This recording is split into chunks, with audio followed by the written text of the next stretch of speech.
Hi, welcome to Flipping Dreams. I'm so excited that you're here to join me for my first interview on this podcast with Alyssa Padgett. She is one half of the dynamic duo of Heath and Alyssa. They are full-time RVers, full-time entrepreneurs. They have a blog, podcast, YouTube channel, books.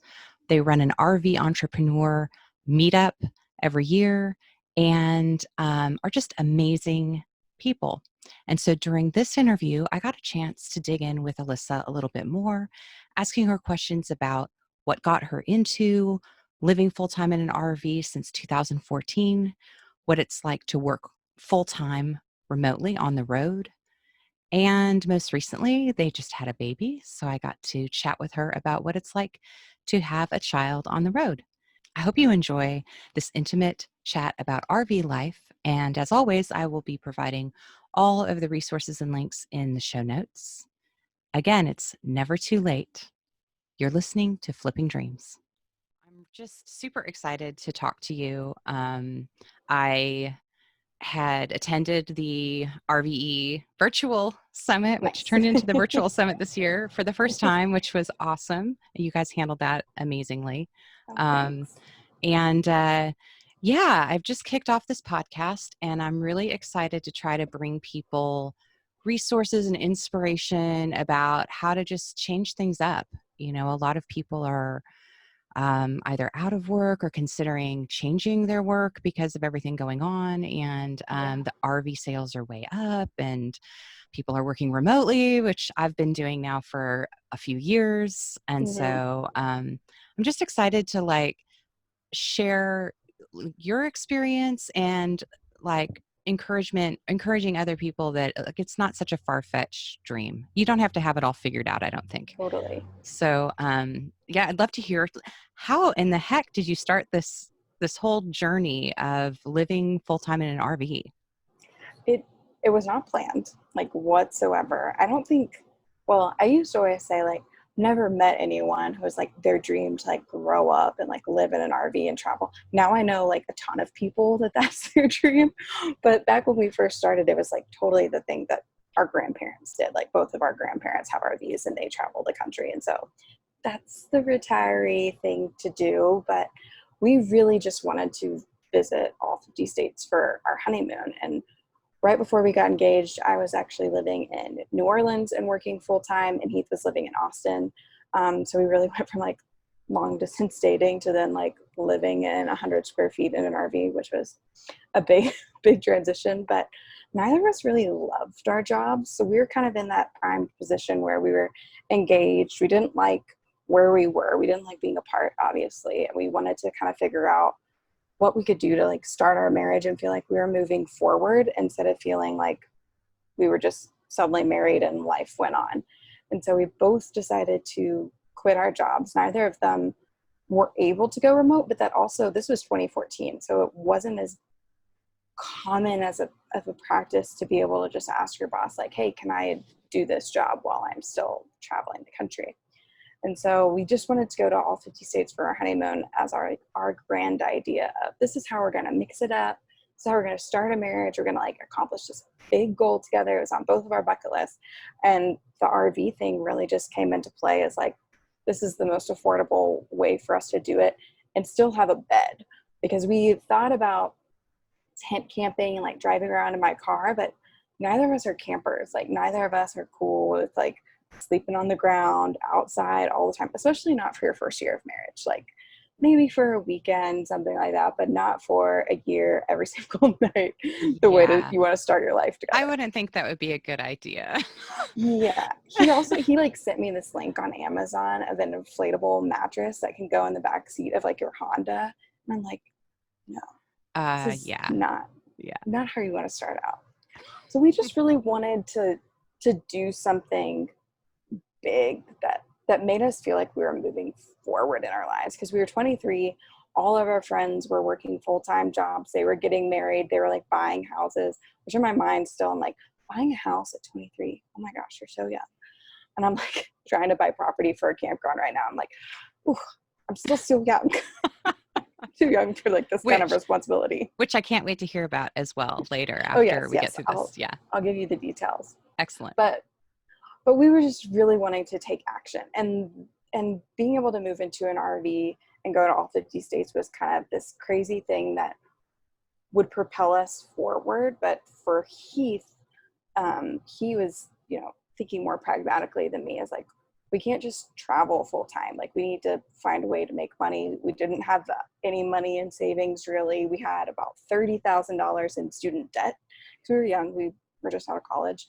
And we had, like I said, like, we couldn't take our jobs from it. So we kind of had to figure out what we wanted to do next. And he and a friend came up with this idea to film a documentary about going to all 50 states, and Heath would work a job in each state that we visited, which he was so gung-ho about. And as his fiance, he was like, well, if we're going to go to all 50 states, if you're going to travel with me and I'm going to do all these jobs, like, you have to film it. You have to be my personal camera woman and follow me around for a year doing all these jobs.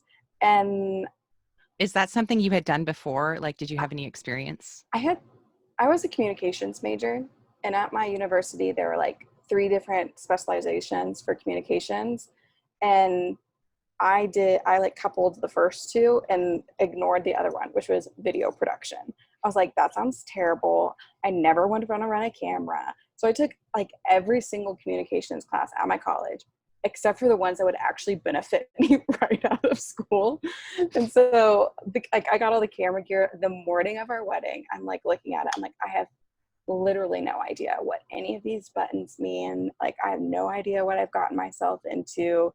And like, the more that I tell the story, the more I'm like, I don't understand how we actually finished actually filming a documentary, because we were so ill-equipped to be these people that were actually going to travel to all 50 states and going to film this documentary. And once we did finish, so many of our friends and family were like, yeah, I never thought y'all were gonna make it. I thought y'all were gonna like quit halfway through. I never thought you would like make a movie. I'm like, okay, I could see that. Were there any moments during that process where you found yourself like, are we sure we want to do this? Like, maybe we could just say 25 states instead of 50. Totally. So you kind of go through like these ups and downs. And I think this is true for like anyone who does like go the RV life route, or like even the remote work route, is that our first month on the road, like, we hit the Pacific coast, like, we're driving all the way up California and Oregon. There's like mountains and water, and it's like gorgeous. You're like riding this high. And then we get to like South Dakota, which has got like a lot of national parks, and it's pretty, but it's not like, California pretty, but it's August, so it's just hot. You're like, I don't want to be outside exploring. And apparently there's a lot of tornadoes and thunderstorms in that part of the country in August, which I had not anticipated.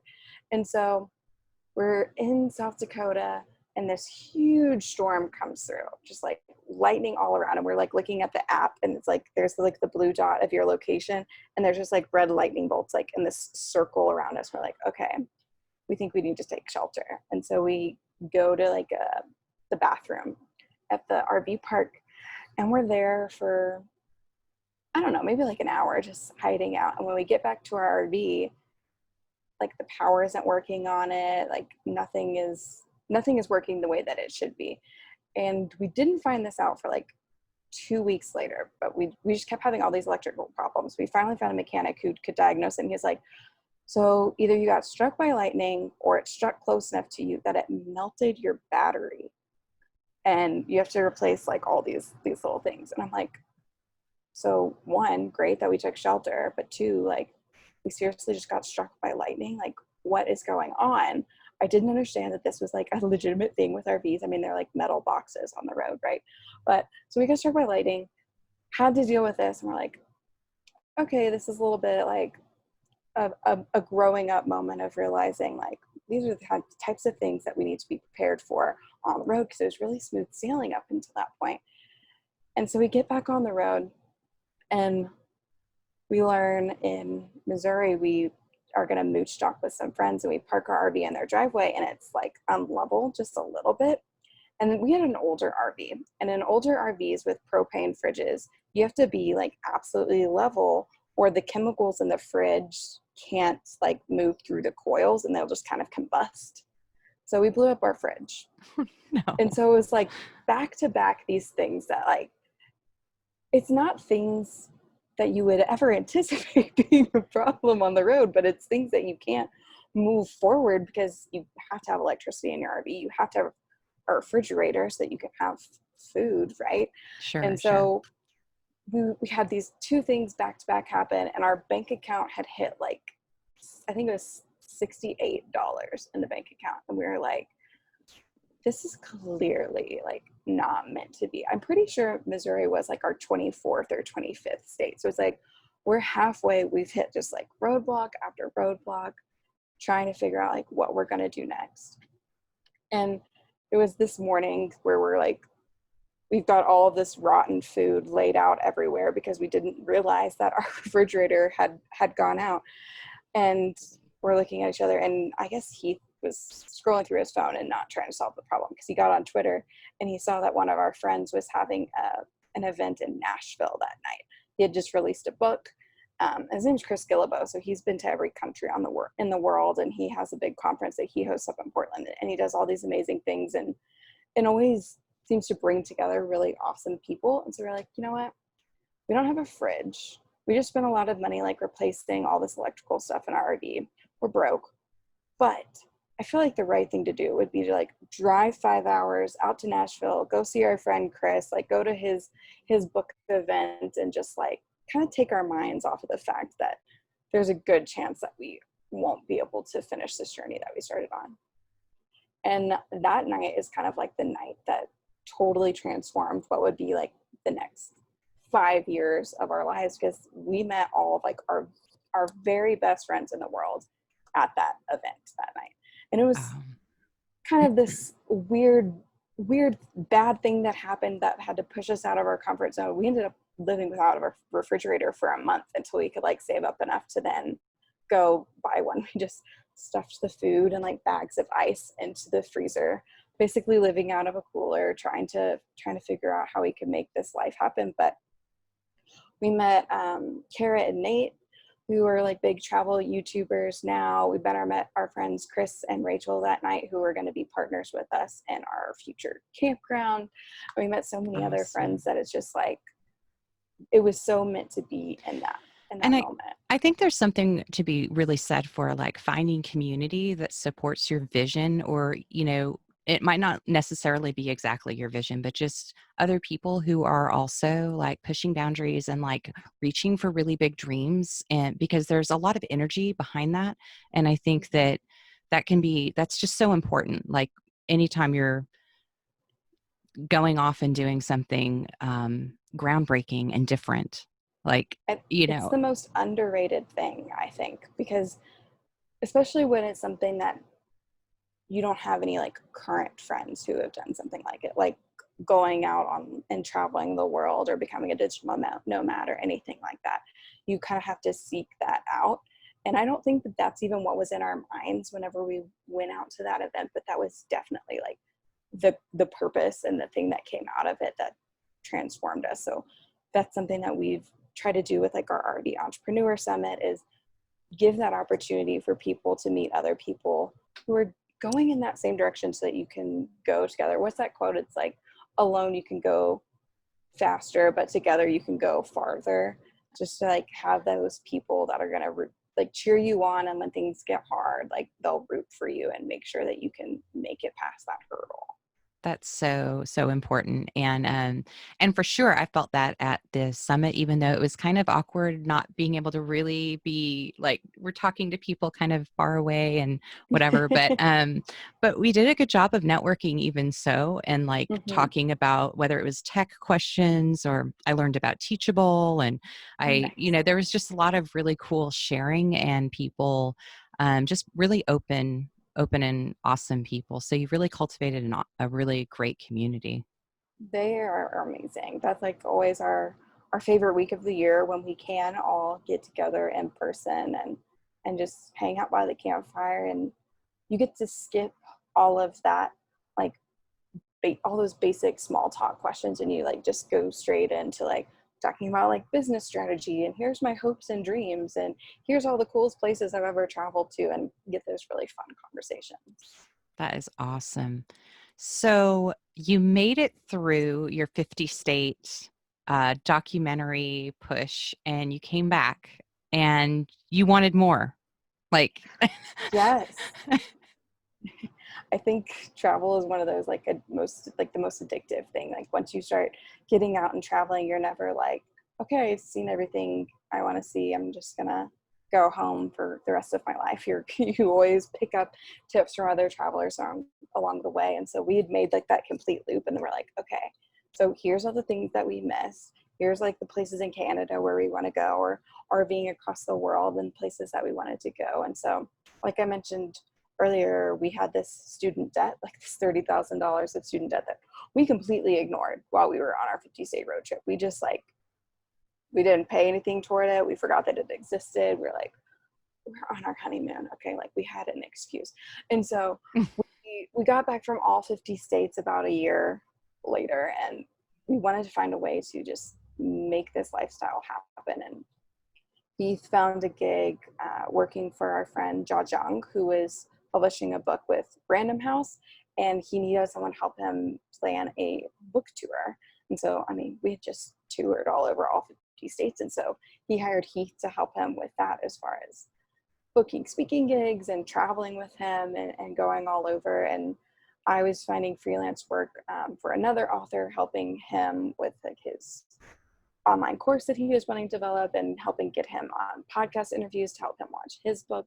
And I'm not, now that I say it out loud, I'm not sure how we got connected with so many like authors, but that definitely became our niche as we started meeting people and realizing like we had degrees in communications and business, and we kind of had these skills in writing because we'd been blogging throughout our adventure, and we had these skills in film because we'd been doing our documentary, that we found this niche of we can help authors film online courses and grow their brands that way.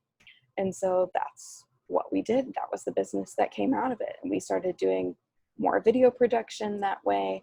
We started being able to have clients across the country and then go drive to them and film their courses with them, which was really fun way to kind of like plot out where we wanted to travel to next, and gain this momentum as far as actually figuring out how to make a living, how we can support ourselves on the road without being those kids that just, live in a super old RV down by the lake that are a little bit trashy, but like we wanted to feel like we were somehow responsible adults, but also still living this fun lifestyle. sure, like still progressing forward, Yeah.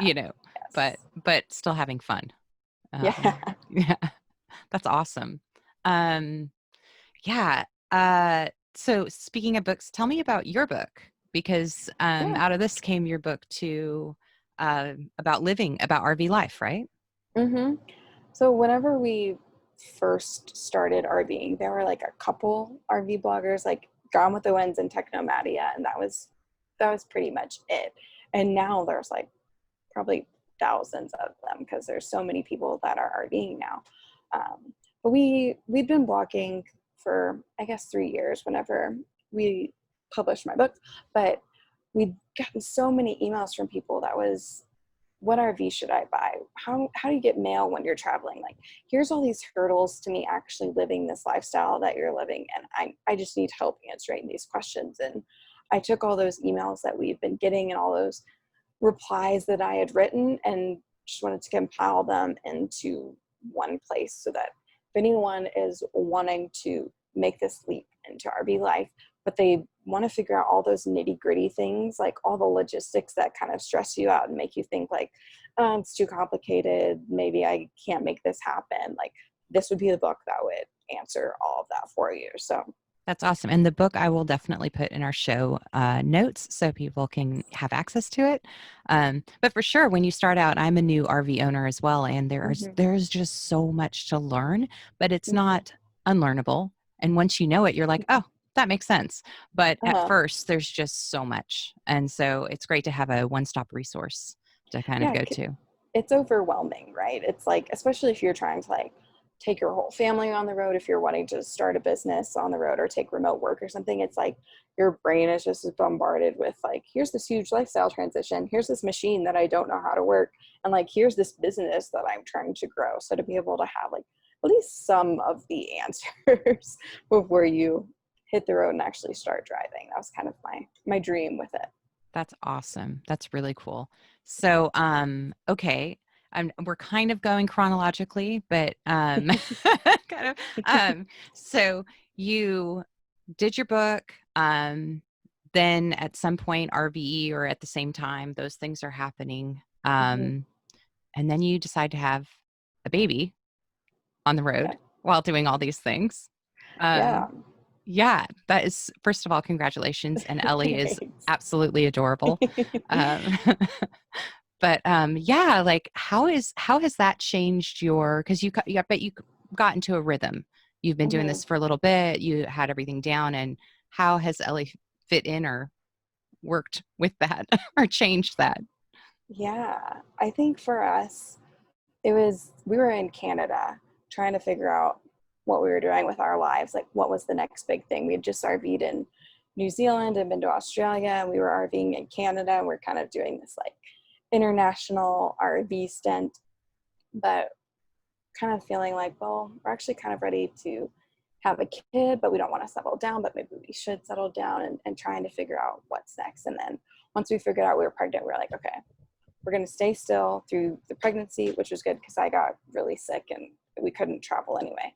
And so we just kind of parked it for a while.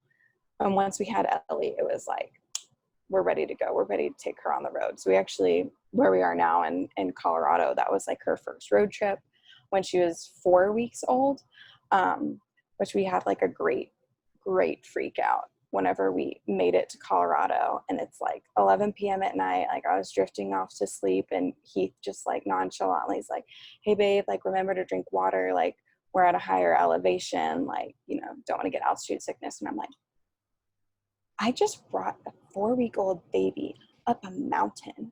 That's probably not a good idea. And I'm like Googling it on my phone, which is never what you should do.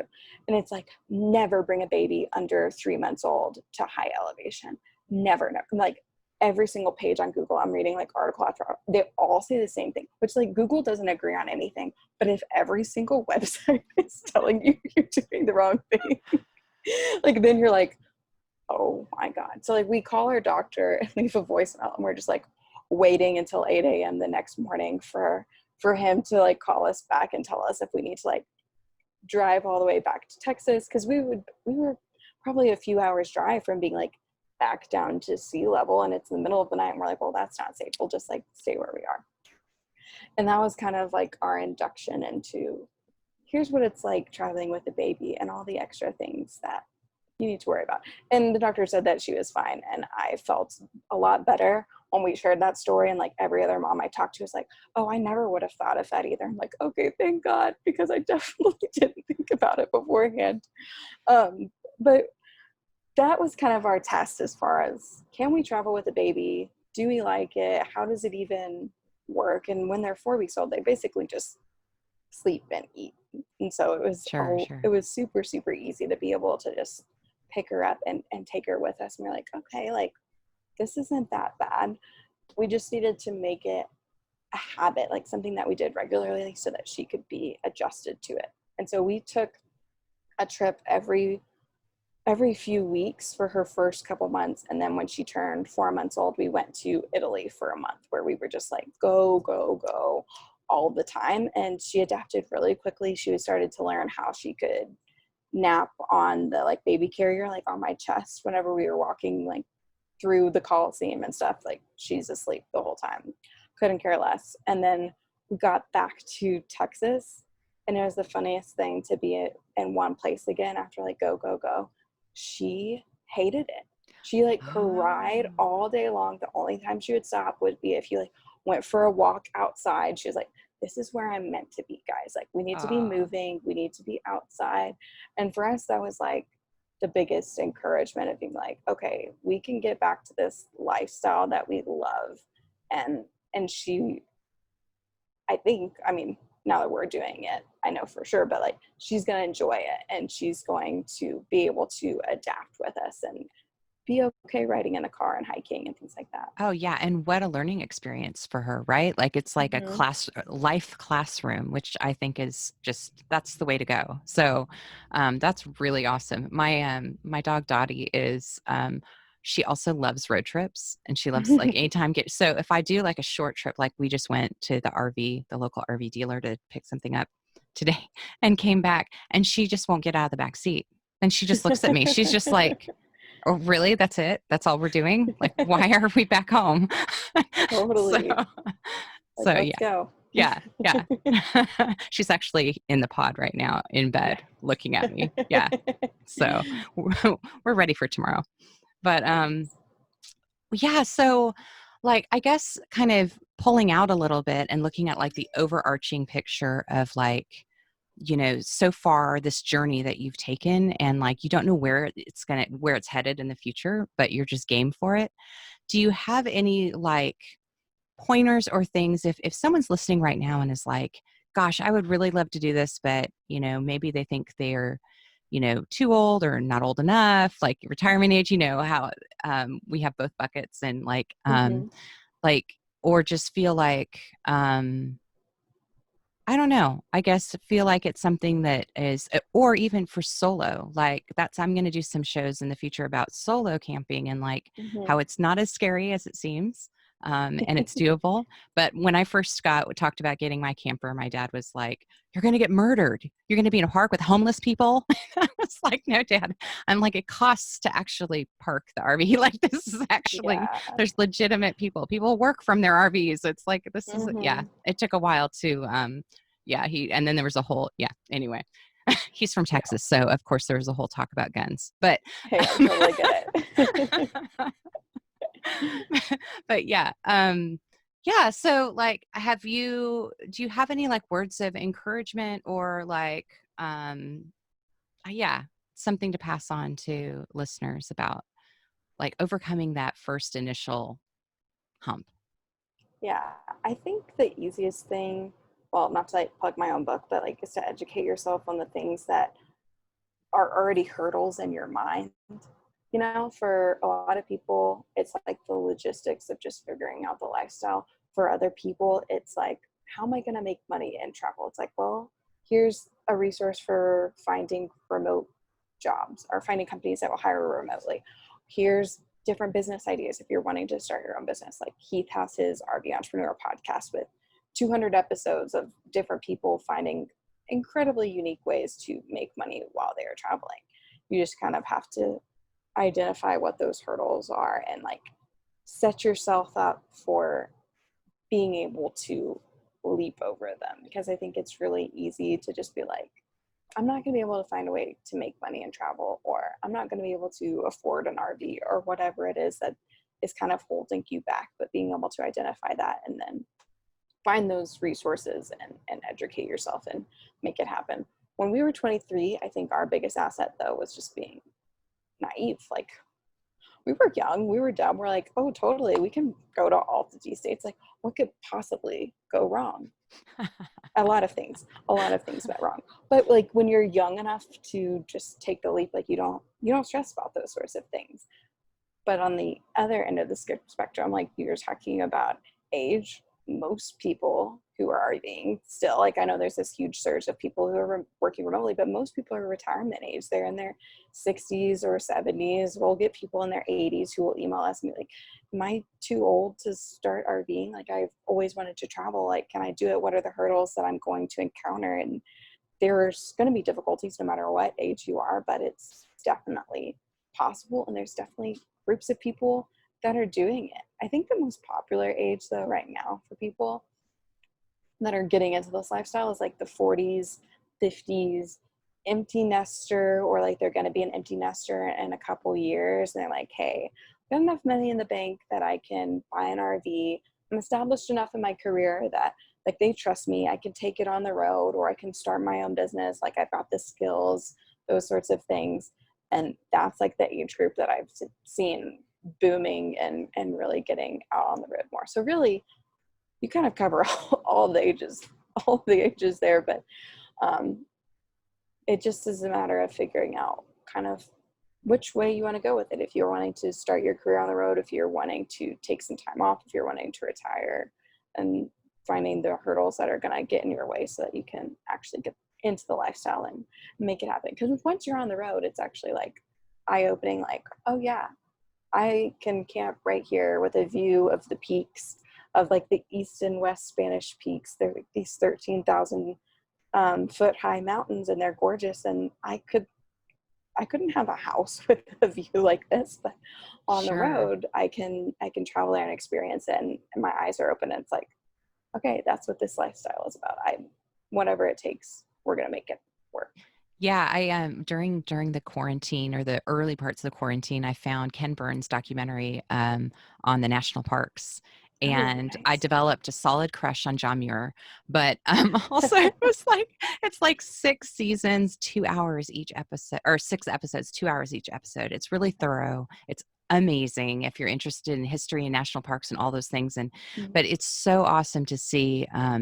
That we have like all this land that was preserved, and thankfully for those people who did that back then that preserved this land, because it's amazing, and I can't wait to actually get to go and take a camper and go boondock out and see like Yosemite and all of Mhm. these amazing parks. So I also thought of something when you were talking about community.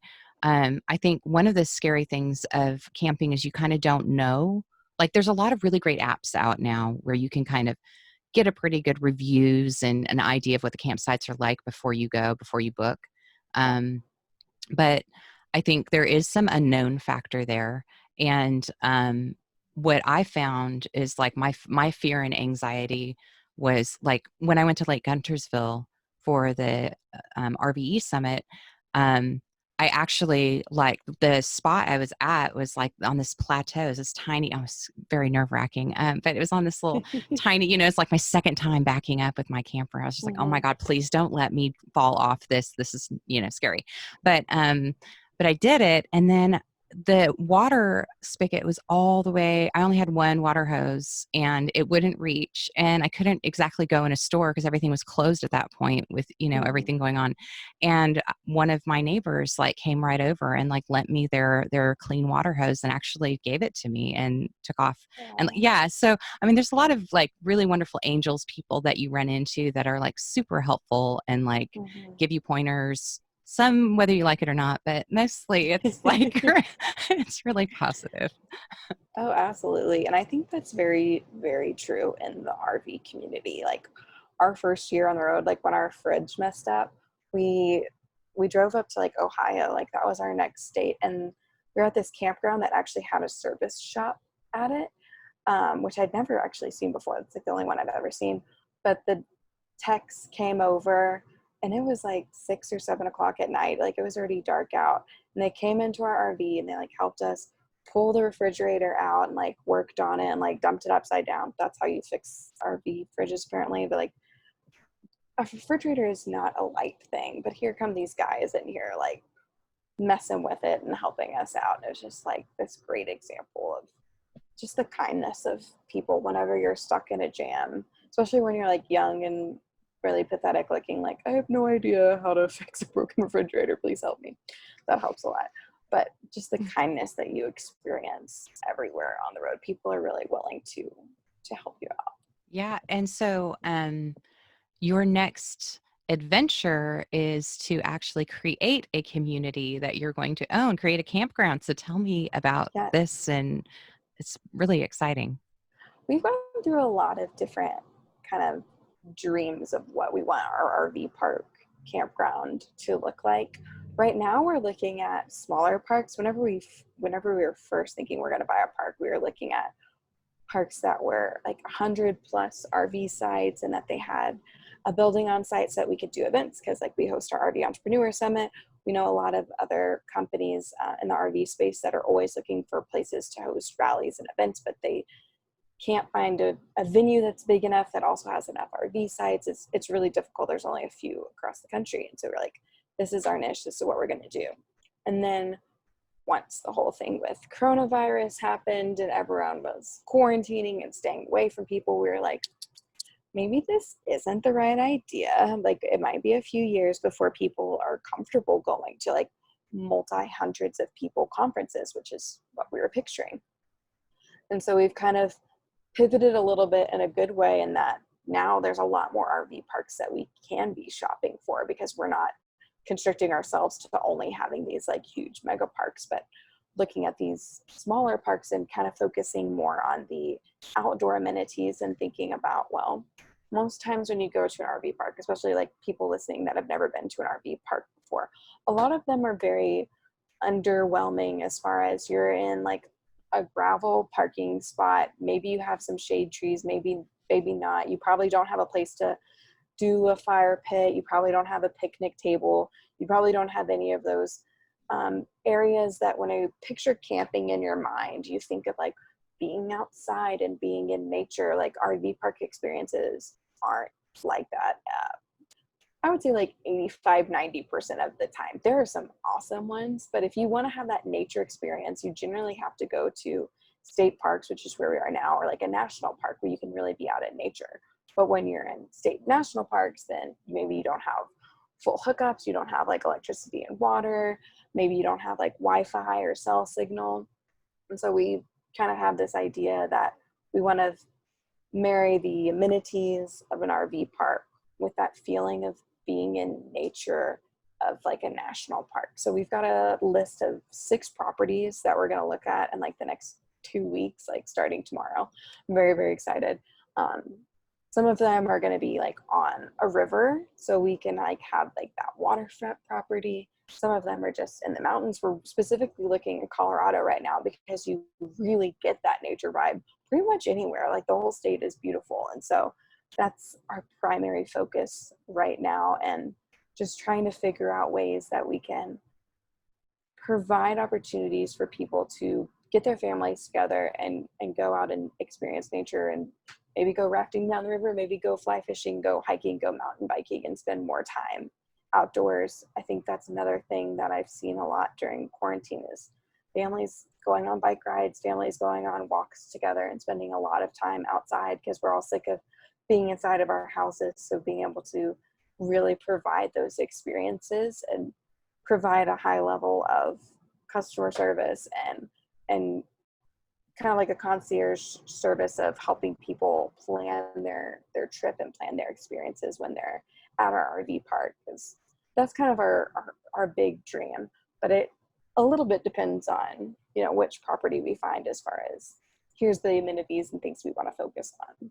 For sure, for sure. It sounds awesome. And I feel like, well, I had a couple of questions. So, Mhm. is there also like an RV owner community? Are there like conferences or people to get together and share like knowledge on this, or is this kind of a mixed bag? Well, yes.